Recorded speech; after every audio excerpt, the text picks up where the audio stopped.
Hey guys, welcome. So, how do you upload Canva template to Google Drive? That's for today's topic, and it's going to be really quick, so bear with me on this one.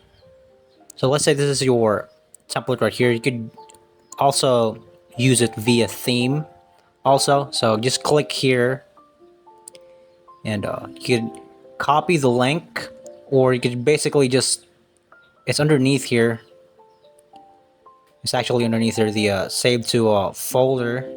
So once you actually save this to folder, you basically absolutely downloaded this via preview link and also embed basically. So two of which are basically does the same thing. So now we're going to go to the actual.